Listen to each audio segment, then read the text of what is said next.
échappé au bébé banaka mais oyo moyebi kali mutu na yo ya kati yo yebi ya na ko mi même surtout ça comme ça m'a défo na yo ti surtout commenter en bien na ma bête ya na lobby ezebele na omona ba commentaire na omona na oyoka ezebele lito ekuto ekokanga mangana nazomona ba insulte na omona nazomona nyonso wana mais na ngana lobelo moko mo éclaircissement parce que c'en est de trop et ba internaute il faut bofungola ka misu na matoi bozala ka ba fan te ba kanga misu ba kanga matoi ba mona raté ba simba nzetete ba fanatique faut bazala na ba fanatique abo moto mais na lo baboye mamnyo somani ki amukolo ne mo lwaza koko na bisomani ki amukolo ngana kola samani na yamba ke même pas na te aloba ki on émission na mona ki parce que la surveiller à Babylone on a ce oza combo nanga batine nanga li fona surveiller parce que na on tape déjà ko loba pona lien moko o j'ai fait na tinela na ken piana na sepela na honte pourquoi batia combo nanga ke soki nini zo ça brille so ni na sepela na honte na loba ki on peut na tala convenience ya honte maniki nga na kotinda ete ngai makambu ya maniki na makambu ya la baronne itali ngai ti parce que maman maniki sina régla ki angona c'est qui a ça la émission na ye na ndenge na ye bon mona jusqu'à là que Karine ne répond pas parce que eloko ya rolobeza te poto za na problème mokoti ça na bete to ça po bato ba le bazo ça biso ka to dina na mabulu ezaka bato balanda na internet c'est fort nga na tinda ka maniki te marambozo le kamani kalo babwe mani ka kende bo ye mo ga ye na ye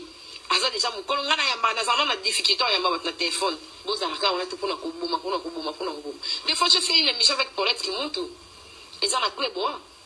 c'est une émission félicité mais bon on a devi mais ya babo inde bon on a 40 000 vies effectivement bo lingi to ça net nemi ba clash ka ça na bien non biso to na ba famille tika otifeza mabe eloko moko ezate so na terminal parce que c'en est de trop ngana ça va faut quantité parce que na vraiment clean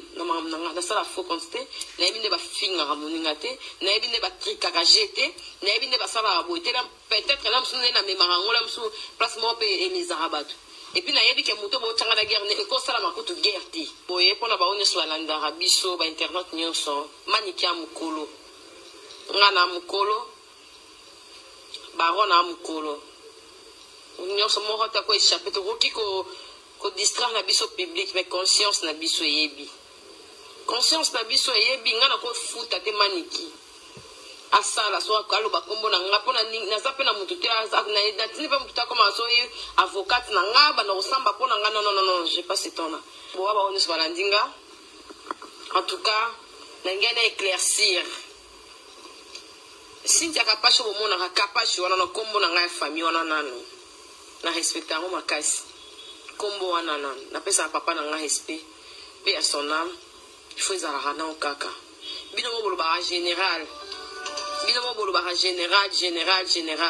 on fait ezala kaka général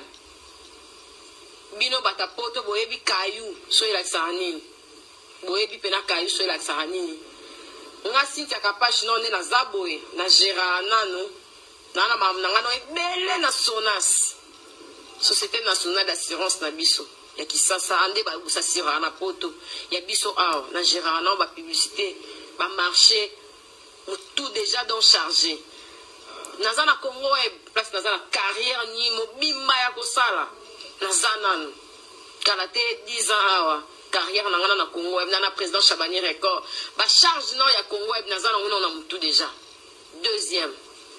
troisièmement na mambo belé ya kleboa na kota na mon internet fona pesa na makambu kaka ba actualité faisala les charge na famille na ngamoko fona gérer na vie d'amour na ngai ezapeka na kati nazano mama ya mwana na mama ya bébé ne bomona bébé na ngazano akosi ina nika siko dona na kata wale sila kana ba ina ne demi dona sana no pena mutu fona za pena le pied sur terre nene éclaircir kaka respect bato ba pesa ngana yo kabozolo ba bokumisa soki bolingi makambu oya mutu na mutu ba mususu ezali teke to bimsaka ngoboy debno bolo bo régler on a c'est ça on a c'est ba mususu ezali teke to expliquer to kenda to zonga rabo non la hypocrisie monsieur ça là derrière la caméra oh sikoyo na musu na caméra boye to bomba pour mahambu penze zalaka na ngoto kokite ko ya koluka midi à 14h non mais kana éclaircir bato bazo benga nga so benga lisusu o sentia équipe na parce que on a c'est trop bas na ko sala raté et donc on a moko kaka na te so on a besoin parce que tout se voiler face na zana kati ya guerre wana te ya maniki na kari na zana kati wana te yanga c'est le cas c'est sila te exacté bato balingi conseil na maniki babenga maniki bato balingi conseil na Karine ata na page na ye bokomela ye en yo kabine bon le kaka te bo changa na kati wana te na zate na olo ba na zol